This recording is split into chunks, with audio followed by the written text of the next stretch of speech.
Retornando com o esporte na área e como anunciado, muita gente falando sobre o Galinho aqui com a gente, mandando a sua opinião, continue mandando, continue nos enviando aí pelo Facebook, e-mail, falando sobre Galinho. Recebemos um recado sim, E agora eu quero soltar, como eu havia anunciado, a matéria do 15. Fique ligado, muita gente falando, muita gente de dentro do 15 falando que aconteceu. Está ligado diretamente a tudo que aconteceu de 2005 para cá. Então presta atenção aí que é interessante. A gente fez uma repercussão de 2005, que foi 2005 e 2006, que foi o grande ano do 15, né, o último acesso do 15, até o fatídico dia, o domingo, em abril, o 15 caindo para a 4ª divisão. Vamos ver a matéria e a gente volta no 4º bloco, fazendo um apanhado dessa matéria, repercutindo tudo que foi falado. 15 de Jaú, és glória e tradição. Tua história é tão bela, de amor e união. Quem vê o estádio Zezinho Magalhães As Moscas hoje, não imagina que há poucos anos atrás, a equipe conseguiu acesso para a Série A2 do Campeonato Paulista com uma vitória por 2-0 diante da Ferroviária, lá em Araraquara. De lá para cá, o Galo da Comarca sofreu com uma sequência de campanhas fracas e adotou como casa a 3ª divisão do futebol paulista. Assim como a maioria dos clubes do interior, o Galo viveu uma crise financeira, sofrendo com processos trabalhistas, penhoras de rendas e áreas do seu patrimônio. Tudo parecia que não poderia ser pior. Parecia. Em 2013, o 15 de Jaú estará na 4ª divisão do futebol paulista, a última divisão. E agora? Qual o futuro do nosso glorioso Galo da Comarca? Quais foram os reais motivos para se chegar a essa situação? Por que a imprensa, veículos de comunicação e todas as pessoas envolvidas se silenciaram após aquela fatídica manhã? Acho que o que aconteceu em 2005 foi assim, nós tivemos um campeonato muito bom na A3. 15 naquele ano com certeza era uma equipe conceituada e uma equipe que teria totais condições de subir para a Série A2. Só que infelizmente acabou perdendo no jogo contra o Claro aqui. E eu lembro que era o João Brandão ainda, o diretor financeiro, o diretor de futebol, junto com o seu Irineu. E eu trabalhava como auxiliar técnico na época do Felício e depois do Edson Só, que foi quando fez essa troca aí acho que no segundo jogo do quadrangular. E o João, Dorival, não tinha outra opção, a não ser disputar os juniores, como acontece nos dias de hoje. E aí ele falou, vamos entrar com os juniores, a gente tem que disputar, porque tem que disputar 2 campeonatos no ano. E aí, conversando com ele, ele falou, vamos entrar, vamos disputar o campeonato, vamos ver o que a gente consegue fazer e tal, mas assim, totalmente desmotivado. O clube numa situação difícil, porque vinha buscando acesso já há mais de 10 anos e não conseguia. E aí nós começamos o trabalho, fizemos um trabalho de captação de jogadores. Nosso time daquele de sub-20, ele tinha mais ou menos uns 70% de jogadores daqui de Jaú. E aí nós começamos o trabalho, começamos a treinar, alguns jogos amistosos e o time foi incorporando. Tivemos toda aquela trajetória boa nos jogos dos quadrangulares, nos mata-matas, fomos passando até que chegou a ser campeão. Acho que um ponto fundamental para o ano seguinte foi a manutenção da comissão técnica, e a única pessoa que nós perdemos na comissão técnica naquele ano foi o Manequim, que acabou tendo uma proposta para ir trabalhar no Japão, e aí foi embora, e aí a gente substituiu pelo Dudu Moya. João Luiz permaneceu, e aí a gente continuou o trabalho para 2006. Então naquela época o que nós fizemos? Nós pegamos alguns jogadores que tinham feito uma campanha boa em 2005, jogadores que a gente via que se comprometeu com o clube, trouxemos de volta a base praticamente toda do sub-20, alguns jogadores que já eram do clube, caso o Chibé, o Kleber, Marcelinho, e aí nós começamos aquele trabalho também. porém também desacreditado. Olhando no papel, o time de 2005 era melhor do que o time de 2006. Então a gente começou os jogos da A3, ganhando. Eu lembro que o primeiro jogo nosso foi eu acho que se eu não me engano, em Franca. Nós tivemos um empate de 3-3, aí depois viemos aqui contra a Matonense, acabamos empatando. E aí jogamos o jogo de novo fora e aí perdemos, aí tivemos uma sequência meio conturbada no começo. Quando você perde o jogo, quando você não tem o resultado que todo mundo espera no início, realmente as críticas elas vêm. Eu lembro que a torcida nesse início ela protestou muito, passou o campeonato inteiro protestando, mas a gente ali dentro do nosso trabalho, a gente tinha certeza, confiava que a gente ia fazer um bom trabalho. E ele foi, classificou-se com uma rodada de antecedência, no jogo em Hortolândia, e aí fomos para o quadrangular. No quadrangular a gente pegou equipes importantes, que era a Ferroviária, que era uma equipe conceituada e que tinha grande possibilidade de subir, Santa Cruzense, São José, que também era uma equipe da capital, que já vinha buscando acesso há muito tempo, e o 15. Começou os jogos. O primeiro jogo do quadrangular nós empatamos com a Ferroviária em casa, 2-2. Aí saímos com o São José, perdemos. Saímos de novo contra a Santa Cruzense, empatamos fora de casa. Aos 44 a gente estava perdendo o jogo e no finalzinho a gente acabou empatando. Aí depois voltamos a jogar contra a Santa Cruzense em casa, não, o São José em casa, no domingo a gente ganhou de 1-0. Aí depois a Santa Cruzense à noite, que foi um jogo que era praticamente o divisor de águas ali. Se a gente ganha, provavelmente a gente ia para Araraquara numa situação melhor, mas aí a gente saiu ganhando 2-0 e acabamos cedendo um empate, quase no finalzinho do jogo a gente acaba perdendo. E aí criou-se praticamente uma revolta, porque de uma coisa que se estava perto de conquistar, mais uma vez a gente ia ficar esperando mais um ano para tentar subir para 2. E eu acho que isso aí, num ponto, foi bom, foi favorável pra gente. A gente soube trabalhar isso aí com o grupo durante a semana. Favoritismo todo para a Ferroviária, porque além da gente saber que a Ferroviária era um time que teria condição de subir, um time forte, com jogadores experientes que tinham vindo do Atlético Paranaense para reforçar a equipe da Ferroviária. E o 15 ia jogar lá em Araraquara, então todo o favoritismo era para a Ferroviária. E a gente conseguiu trabalhar isso. E aí fomos para Araraquara e graças a Deus a gente conseguiu uma vitória lá e acabou tendo um acesso. Isso acho que foi muito importante para o 15 naquele ano. 2005, né? A gente lembra muito bem, né? Que nós tivemos um grande time aqui no Sub-20, né? Campeão. Pelo Dorival, o treinador, conseguiu o campeonato naquele ano e a expectativa era que realmente, né, aquela base fosse mantida para que nos outros anos nós pudéssemos dar sequência, tanto o Dorival como tantos outros ex-jogadores, né, que são aqui de Jaú. Infelizmente não foi essa maneira, né, como aconteceu. Muita coisa foi mudada, muita coisa foi revertida e combinou, né, com agora o descenso, né, para a 4ª divisão, infelizmente. A gente lamenta muito, porque eu sou um dos únicos nascidos e criados aqui em Jaú. Ninguém mais do que a gente gosta, porque vive o 15 dia a dia. E é uma pena, né, lamentável. Mas, como eu mesmo frisei, né, a gente conversando em off aqui, a gente está reunindo aí um grupo de amigos aí para, quem sabe, a gente possa dar uma reorganizada e fazer com que o 15 volte ao lugar que merece. Marola, assim, esquecendo essa parte administrativa, do patrocínio, você acha que a solução, assim, pro futebol mesmo, o que seria, o que o 15 a partir de agora que está rebaixado numa divisão que vai usar o Sub-23, né, tem que ser usado o Sub-23, que é a segunda. Sim, na parte de futebol, esquecendo toda a burocracia que envolve tudo de futebol, qual que é o caminho agora para o 15 se reestruturar dentro do campo? Fazer um remanejamento, né?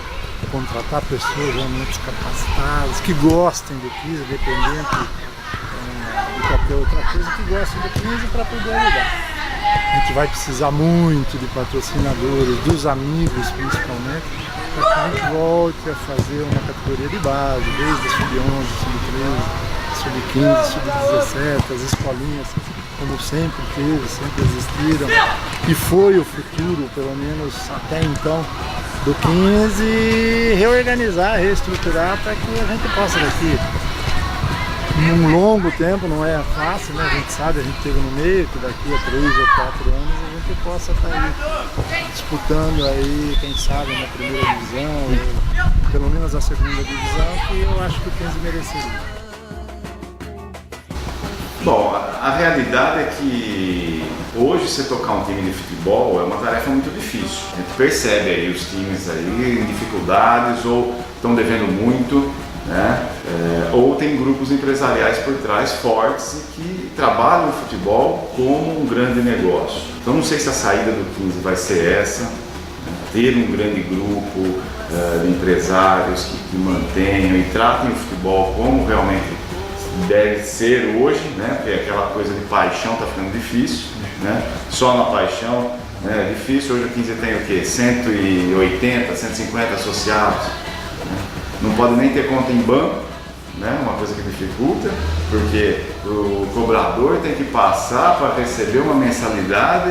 Então, quer dizer, se você amplia demais esse quadro associativo, o cobrador não consegue passar lá e receber de 1000 pessoas, né? Então, quer dizer, se você tem conta bancária, você tem um boleto, manda pelo correio, recebe e acabou. Então, quer dizer, até isso dificulta a situação de um time como o 15 hoje. Uma grande vantagem que eu acho, o 15 tem um nome, é uma marca, o 15 é uma marca e tem um currículo, vamos dizer assim. Pô, qual o seu currículo? O 15 é desde 1924, né? Tem um nome, até a menina, a Maiara, foi no Raul Gil esses dias, né? E falaram do 15, dava trabalho, hein? Daí um dos jurados lá falou, meu Corinthians sofreu lá já. Então, quer dizer, o 15 assustava os grandes e ganhava realmente grandes times. Nós tivemos, isso começou nos anos 50 com o Zezinho Magalhães, que foi realmente um abnegado, aí pôs dinheiro, bens pessoais, né, para fazer o que o 15 é hoje. Então nos anos 50 o pessoal vinha no Arthur Simões e perdia do 15. Nos anos 70 vinha no estádio do 15 e perdia do 15. O time de 81, um time mágico, né? Carlos Silva, Carlinhos, time, né? Aroninho, Nível, era um time que jogava bonito, fino da bola, né? Agora, como que nós vamos voltar a ser isso? Os tempos são outros. Os tempos são outros. Dinheiro de patrocínio ajuda, dinheiro de associados poderia ajudar também, né? Mas precisa pensar, eu acho que mais empresarialmente, investir na base. A base tem que ter investimentos pesados na base, né? Porque aí você vai ter os frutos em alguns anos, não pode ter pressa, né? Pode ter pressa, tem que priorizar, na minha opinião, jovens da nossa região e de Jaú, principalmente, né? Jaú e região, porque aí você tem um custo menor, o pessoal é daqui, vai ter família aqui, não os aventureiros que vêm, vão embora, não tem compromisso nenhum com o 15. Né? Quem mora aqui tem compromisso com o 15, vai se encontrar na rua, vai encontrar com a torcida, né? Então ele tem um compromisso moral com a cidade. Então eu acho que um dos caminhos seria esse, a gente zerar, começar de baixo, é B1, vamos encarar, é B1, vamos ter que encarar. Se quiser ficar de portas abertas, se não fecha tudo isso aí, vamos embora todo mundo para casa, porque fica todo mundo pondo dinheiro e tendo decepções, né? Pondo dinheiro para vir esses mercenários que não têm compromisso, vão embora, né? Então vamos fazer o trabalho certo? Então vamos. Tem que começar na base, na minha opinião, né? Investir na base. Daqui 2, 3 anos a gente talvez tenha frutos e ver como negócio, né? Tem que ver como negócio. Bom, a associação surgiu, é uma ideia assim que foi um start de 2 segundos. Vamos reunir quem gosta realmente do 15. Para tentar, de alguma forma, a torcida grande, que é o 15, todo mundo se juntar, se unir, com esforço mínimo, até pelo valor que a gente vai propor na associação, para que todo mundo possa ajudar. Hoje em dia, a dificuldade maior é você fomentar o caixa de um clube, de uma empresa com valores altíssimos. Até para as empresas já é difícil, imagina para a pessoa física. Então, a ideia da associação é essa, formar um conjunto de pessoas apaixonadas pelo 15, que tem que abraçar com convicção, com força, com vontade e amor, tentar angariar o maior número de pessoas. Para quê? Qual que é o foco principal da associação? E eu tenho esperança nessa associação porque é um projeto assim a longo prazo. Pegar as crianças, adolescentes de Jaú, região, como quem já fez há muitos anos atrás, fazer peneira, formar categorias de base desde sub-11, sub-12 até sub-20. Também futebol feminino, que agora está na moda, eu acho que o 15 precisa entrar. Como é uma associação totalmente desvinculada da parte profissional do 15, seria mais para tocar a categoria de base, considerando a cidade como sendo representante do 15 de Jaú. Então é esse o foco principal. O objetivo é fazer um trabalho social realmente. Social, a gente vai fazer rememorar a história do 15 nas escolas, fazer a apresentação dos documentários, de fotos, um trabalho diferenciado para poder reerguer a imagem do 15, que é o maior bem do 15 é o bem imaterial, que é a torcida, né? Infelizmente o bem material, que é o complexo, ele está infelizmente sendo deteriorado aos poucos. Mas então o foco principal são esses dois objetivos que eu falei. É fomentar a categoria de base, né? Se Deus quiser vai dar certo, daqui a uns anos a gente vai poder contar com o apoio de todo mundo aí, e também um trabalho social. Essas são as duas assim, diretrizes básicas da associação, é isso. Ainda mais eu que me considero 15 anos, né? Triste, fiquei uns 2, 3 dias aí, até comentei na época, no último jogo nós empatamos aqui com o Taboão da Serra, tal, que eu não ia chorar aquele dia, mas por dentro eu estava arrebentado, né? Eu acho que o alicerce foi mal feito, né? O Zé teve boa intenção, eu acho que tem os méritos dele, mas tem algumas coisas que ele contratou um treinador que estava em baixa, esse treinador trouxe 4, 5 jogadores só da 4ª divisão, entendeu? Então, eu tinha confiança no meu trabalho, tanto é que o Zé sabe disso, que eu falei, quando o goleiro, eu contrato o goleiro, eu escalo o goleiro e eu treino o goleiro, aí se cobrar, tem que me cobrar. Graças a Deus a parte foi feita, o menino foi muito bem, né? O Walter, você acompanhou porque você é do Ramo, né, Murilo? Sim. E ninguém viu o outro goleiro, Vinícius Concon, e o Wellington com 17 anos, que vai ser um goleiro que vai dar bons frutos pro 15. Então, o que eu posso resumir, agora não é hora de massacrar, mas o alicerce foi mal feito. Aí foi a hora que foi edificar os muros e tal, né?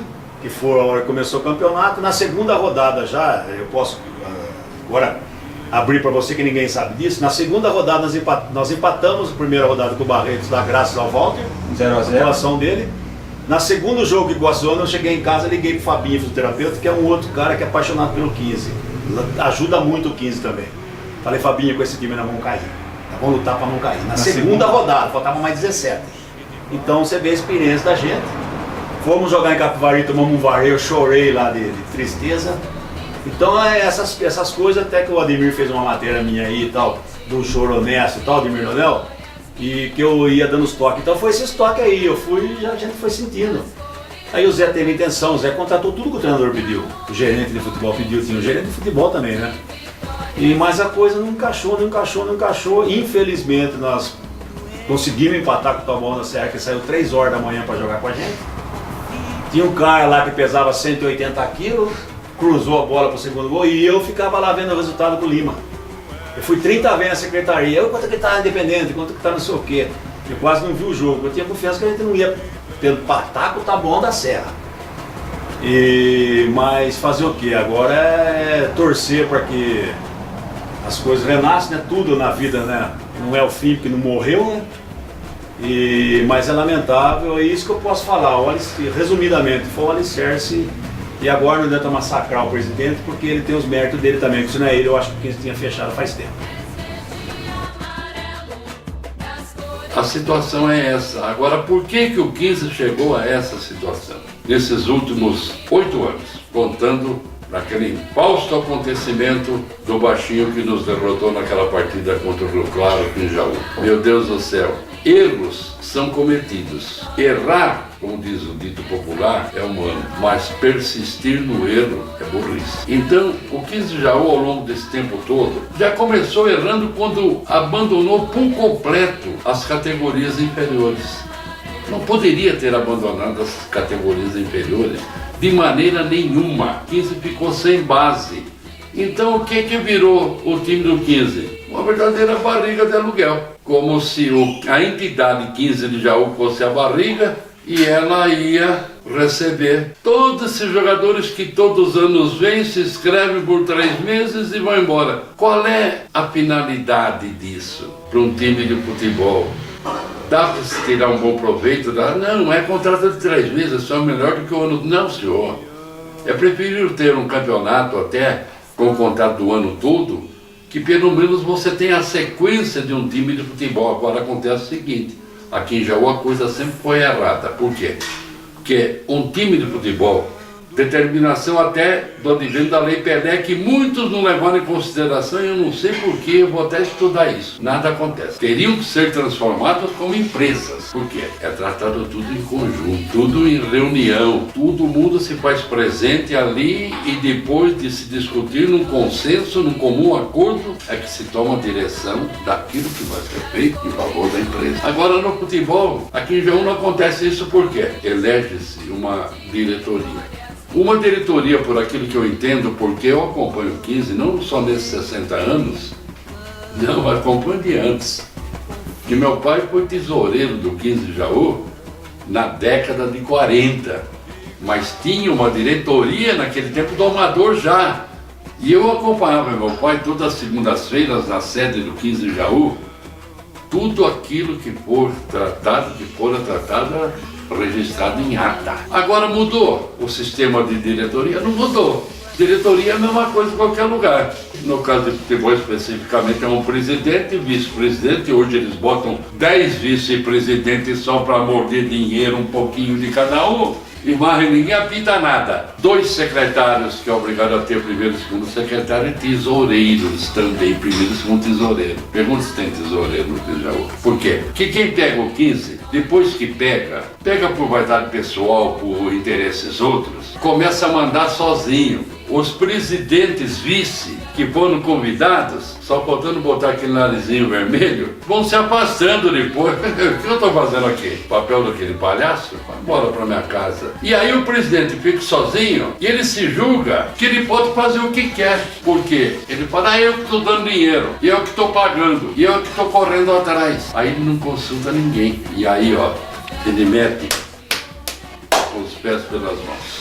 Caso específico de todos os anos anteriores, nos campeonatos que o 15 disputou, que o 15 tinha condições de subir para a Série A2 em vários anos seguidos, mas por erros de quem dirigia, porque dirigia sozinho, não ouvia ninguém, acabava dando no que deu. E agora, principalmente neste ano, essa queda dolorosa, profundo no poço, para uma divisão que não existe. O presidente do 15, frequentador assíduo da Federação Paulista de Futebol, o senhor Marco Polo Del Nero, de uma hora para outra sentiu-se num pedestal de autoridade. E aí? O caso do Toninho Cobra, na minha cabeça, eu vejo o presidente do 15 antes do início de campeonato, na minha cabeça faz o seguinte, parece que então acho que teve alguém falando, ô presidente, como é que tá lá? Já tem treinador? Não, ainda não. Pô, rapaz, tem um aqui que é barbaridade. O cara é especialista em terceira divisão. Quando isso aí, não, ninguém vai me desmentir, porque foi dito pelo próprio presidente Jaú, do 15 Jaú, aqui na rádio. Especialista em futebol não existe. Futebol é uma coisa só, com o nível ascensional da categoria de jogadores. E outra coisa, para falar o português mais claro, treinador de futebol não ganha jogo, é jogador de bola. Primeiro erro, contrata-se o homem. O homem vem, ninguém consulta para saber 31 jogadores que ele pôs na lista para trazer para Jaú. Quando perguntado por nós da imprensa, sim, dizia não, porque o Zé da Silva, esse subiu comigo em 2004, nós estávamos em 2012. Em 2004, o Zé da Silva pode ter sido bom, mas 8 anos se passaram. Eu não assisto treino antes de campeonato, partida amistosa, nada. Só vou no início do campeonato e acompanho todos os jogos. E dou 3 rodadas só. 3 rodadas. Em 3 rodadas aí eu dou minha opinião, se foi feito certo ou se foi feito errado. Na 3ª rodada eu já falei, pode parar, senão vai ser um caos. Aconteceu que numa determinada partida, que esse seu Toninho Cobra ainda estava por lá, no vestiário, na preleção, ele disse o seguinte, vamos lá moçada, vamos mostrar para essa imprensa de merda o que somos nós. Aí eu fui e fiz o meu comentário a respeito do assunto e acabou que o homem foi embora mesmo.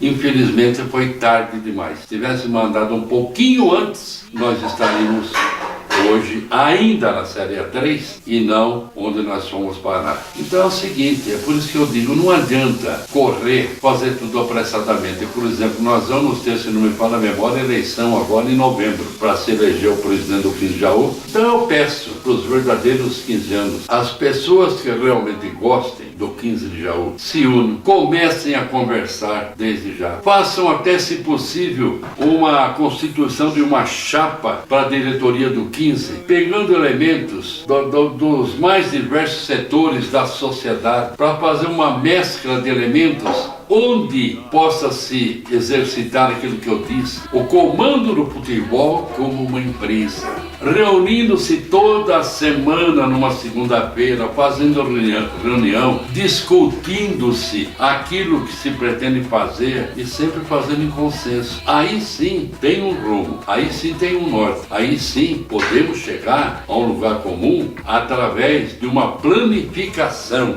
de um trabalho ordenado e coordenado para se organizar um time de futebol. É tão fácil, um time de futebol se forma com um bom goleiro, um bom zagueiro central, um bom meio esquerdo, e que o 15 nunca teve e nunca atenderam um pedido meu de jogadores que eu apontei para ser contratado. Nunca. E um centroavante. Você tendo esses 4 jogadores, através de meninos e não jogadores experimentados, veteranos, já que correram vários times, você organiza um time.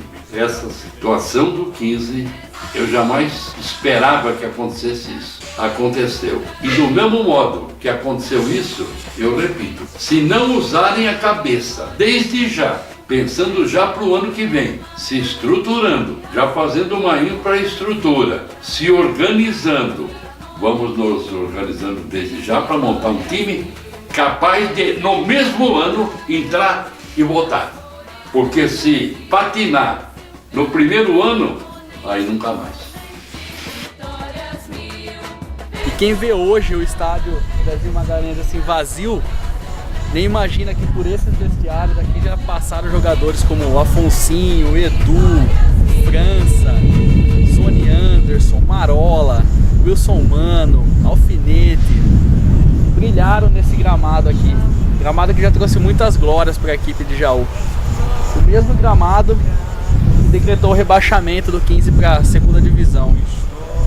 Mas talvez esse seja o recomeço. Esperamos que em breve esse estádio aqui esteja cheio novamente da torcida jauense, para novas glórias desse gigante aqui de Jaú.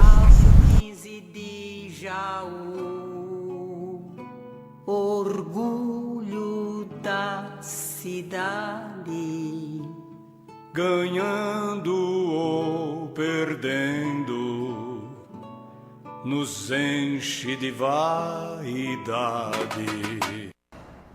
Tá aí a matéria do 15, matéria produzida por nós aqui do Esporte na Área. Agradecer a todos que estiveram presentes, né, nessa matéria, o João Luiz, Doriva Bueno, André Motovanelli, Hamilton Chaves, estou esquecendo mais de alguém? Marola. Todo mundo que aceitou a falar do 15 de Jaú. E a gente volta agora no quarto bloco, repercutindo essa matéria, repercutindo o que o Zé falou aqui nessa bancada. Batendo um papo. A gente vai bater um papo, vai falar um pouquinho mais sério aqui no Esporte na Área. Já voltamos.